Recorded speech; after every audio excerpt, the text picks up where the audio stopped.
I'm Michael Keppel, Managing Director of Lakeland Advisory Group. Today, I have the pleasure of introducing June Fan, who focuses on estate and gift tax matters. June is an attorney in the Maryland, Washington, D.C. area, and this is her niche. So, what we're going to talk about today are some of the general challenges with regards to estate and gift issues. The first one I want to talk to is the lack of planning.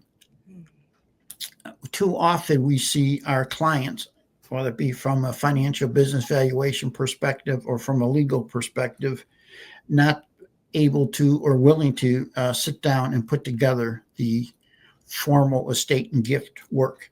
This is going to cause all kinds of ramifications down the road. We don't know when the Almighty is going to come call upon us. So you got to be ready for anything. And it's only fair that you do that for your family, your loved ones, and other people, not just from a will perspective, but also to ensure that your assets that you work so hard for are allocated as you desired. With that premise, June, why don't you add a few comments?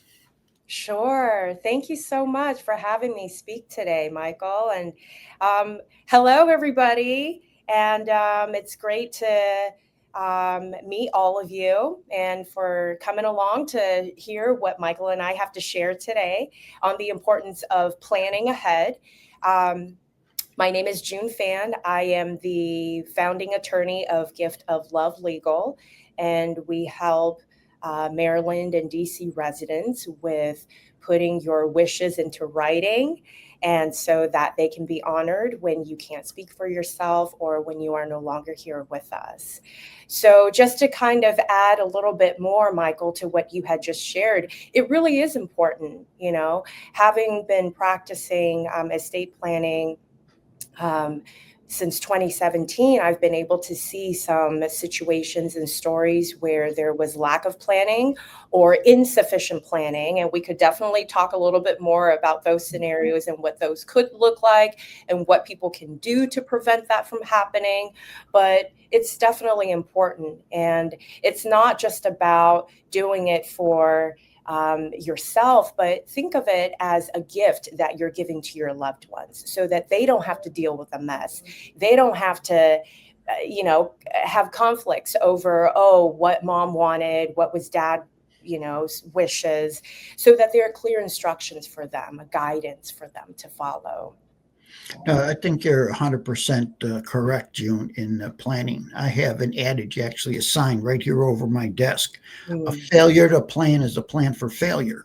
Now, you have to go through it and plan. And you and I have talked about this previously, June, even if you do have a plan, say 5, 10 years ago, it behooves you to take another look at that plan.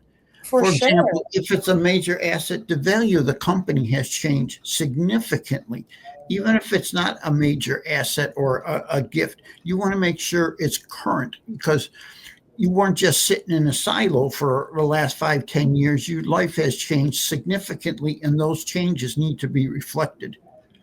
Definitely. Coming from a business owner's perspective, like what you were saying, Michael, the value of your business could change, right? Just in a year, maybe 2 years. And even thinking politically, what happens every 4 years? Yes. Generally, right? We may have a change of administration every 4 years. So, what does that mean? It means that the laws could change. Your life situations could change. I mean, think back to how your life was 3 years ago. Where were you living? Who were you in a relationship with? Who were you in constant communication with? So, a lot of these could change your assets, your life situations, your desires and wishes, and the law. So, it's very important to review your estate planning documents, even if you've had them prepared, let's say 5 years ago. It's important to have them reviewed. I would say every 3 to 5 years. That's the general recommendation. Yeah. No, I agree. It behooves those people to have it updated. And life changes, the Yeah. business changes, the federal law and state laws have Mhm. changed. So you want to make sure you optimize it. And you also can do it not necessarily or solely for, but you also need to take into consideration some good tax planning with regards to your gift and estate. You want to leave as much as you can to your loved ones or to the beneficiaries you desire, possibly not to Uncle Sam. I've done a lot of this work over the last 30 years, and not many people willed their estates to Uncle Sam. You want to go through a process and document what you want, have it professionally done. And the most important thing is to sit down with the team as you're going through this process, not only in the formal engagement letter, but to help manage the expectations. This is what the estate and or gift is going to do for you. This is what our goal is, so that the client understands it. And we also manage the client's expectations. We don't control the tax rate. We don't control We don't control necessarily the value of the company. We don't control the state taxes in some states. So we don't control, but we got to manage their expectations. And then once we understand what their goals are in life and afterlife, is to, okay, now let's collaborate with the team and put together the best plan. It's not a cookie cutter exercise at all. Yeah. Speaking of cookie cutter, and that's what I tell everybody, right? We are all unique in our own way. We all have different assets, different goals and objectives in life, and different desires and wishes on how we want our accumulated wealth to be distributed once we are no longer here, right? And so if you think about it, everyone's family dynamic is different too. So there is no one size fits all type of plan out there. And that's why it's important to work with someone who can dive deep with you and go down all the different scenarios with you and talk about, okay, if this were to happen, who's going to come forward? Are you okay with this person coming forward? Who would you like to come forward instead? Talk about all those different scenarios. And there's a lot to be done in the planning, and the planning is the key. I mean, the valuation is important, and the document and fine with the IRS, that's all important, but it's the planning and to ensure you understand. Think about what happens if you did nothing for a day and you don't go to work. Well, if you have a company, who's going to run the company? If you don't have anybody, the company can decrease in value significantly if you don't have a succession plan and people in place. And you have to go through it. And the family members, I've seen in a state very recently, well-off family in California, and everything was set to their 3 children. But he married again and had a 4th child, and the 4th child was never mentioned. Yeah. And he never updated it, and the 4th child is going to get peanuts in comparison, but yet the 4th child's much younger and could use some of that money for throughout her life. So you need to update as you have them change in your lifestyle or your life, or a divorce or marriage or anything like that. You need to sit down and do that, or significant changes in your business. Yeah, definitely. I mean, it's important. Most of the time we think, okay, life-changing events. I'm getting married. I have a birth now. Okay, this is important. But like what we emphasized earlier, every 3 to 5 years, things could change. Even if there is no milestone happening in your life, it's still important to review that. Yeah, because you don't know when it's time. right. And you have to have everything lined up and go through it. Yeah. If you have the assets, have them properly valued, so it'll pass the scrutiny of the Internal Revenue Service. The Internal Revenue Service has some extremely strict guidelines in Ruling 5960, and they walk through what you have to do. And the guidelines are extremely voluminous. And if you don't check those guidelines, you're going to have significant problems. Number one, filing with the IRS, and number two, in the event that the estate and or gift will be challenged down the road because of significant things. So it behooves you to get planning, but to do it with seasoned professionals. If a seasoned professional sits down and takes your information over the phone to that, you got the wrong team. You want someone who's going to sit down. It took you a lifetime to build up these assets and everything. Spend a couple of days with your team to go over and how to allocate it. Don't do it in a vacuum. Mm-hmm. I like that. I like that advice, Michael. And the other challenge is we, as estate and gift professionals, have to manage the expectations of the client. Uh, Everyone in the small, mid-sized business owner, everyone believes they got the next Google on their hands and the company's worth hundreds of billions of dollars and they should have done an IPO. Well, they need a reality check and to walk them through this is really what the company is worth today. And here are your options. So they may be shocked at what they're leaving to their heirs. So you have to go through, have the business valuation, not only for that purposes, but the Internal Revenue Service also requires a certified independent business valuation on those assets. So walk through it, try to understand what you're going to need and how you're going to do it, and work with seasoned professionals again. And the most important thing with regards to seasoned professionals is, are they communicating to each other? For example, if the client talks to the attorney, well, is the attorney also talking to the tax person? Is he talking to the person doing the valuation, he or she? You got to work as a team. You want people who can collaborate, stay in their lane, but to keep each other informed so there's no surprises at the end. Right, right. I've always enjoyed, being in a meeting with clients and just the whole advisory board all together. I've always enjoyed that because we get to share our knowledge and skills, but at the same time also just working together as a team because we're all working to Yes. serve the client. And so we're all trying to benefit the client in our way. And I've always enjoyed that. Mm-hmm. No, I agree. It's the personal touch to it makes the difference, as we Mm-hmm. spoke to before, June.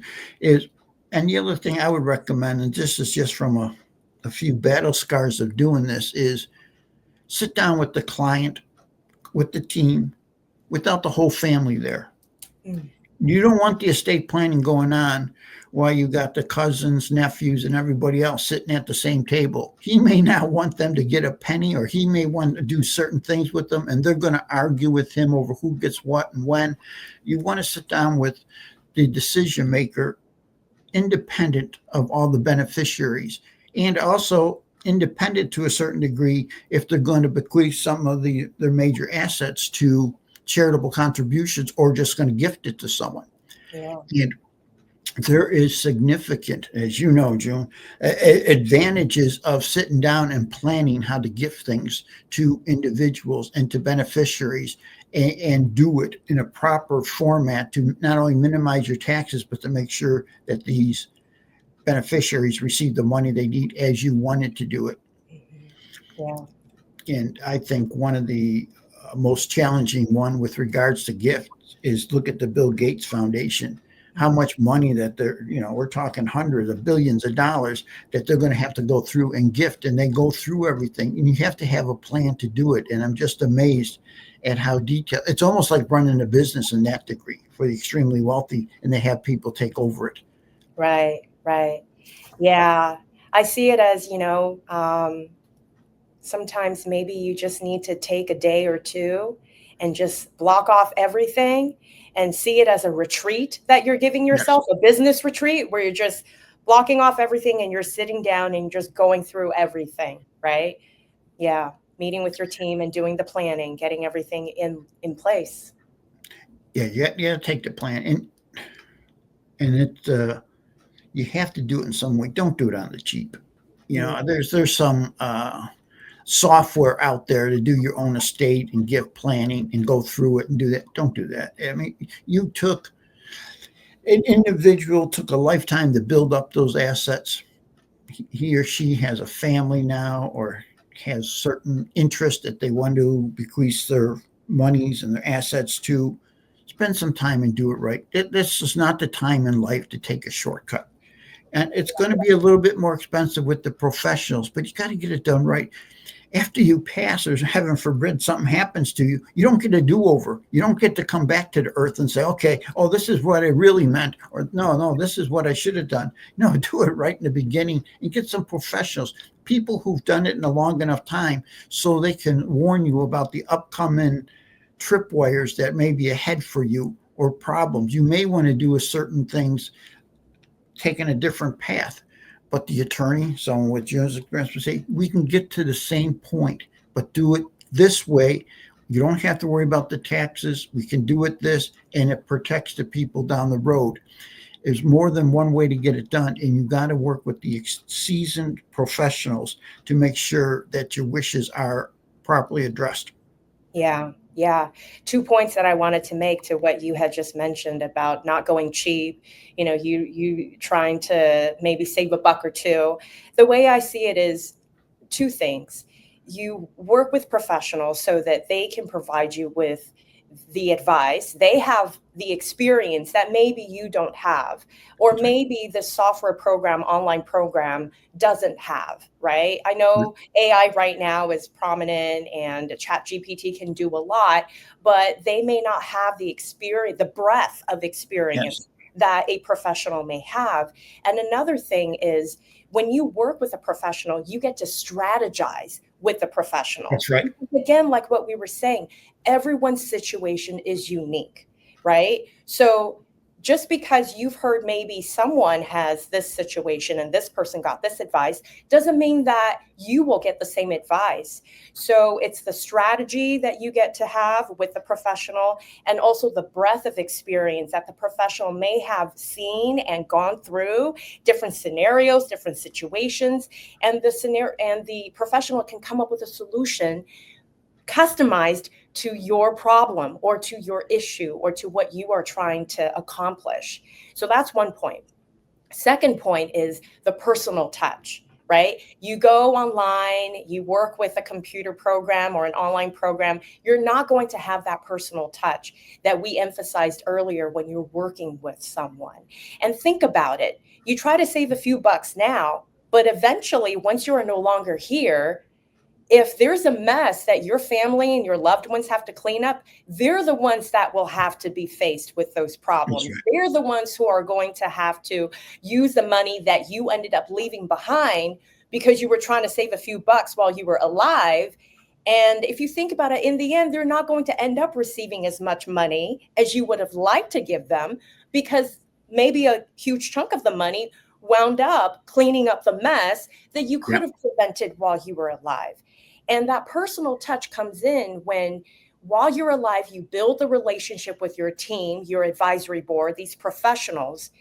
When you are no longer here, or when, let's say, God forbid, you've become incapacitated and you can no longer run the company or make decisions or take care of your own affairs, well, your loved ones will now know who to contact, because you've had this team of professionals advising you, guiding you, giving you great advice this whole time. And now when the time comes, they know who to call. They're not trying to call around and look for something when they're already stressed and probably grieving, right? Yes. So that's also a gift that you're giving them by working with professionals and people who can build that relationship with you during your lifetime and with your family when the time comes. No, it's very true. It's, as we stated before, Jim, it's not a cookie cutter solution. If it is, if you want a cookie cutter solution, then use the software. Yeah. They'll go things. And with regards to AI, I like to remind people, a brief story here is, I've taken 6 business valuations from 2024 that we did. And then I put those 6 business valuations and ran them through AI and see what the results would be. In all cases, without exception, they were materially different. The reason being, AI was good at writing the market analysis, determining how many competitive companies were in that state or in that area.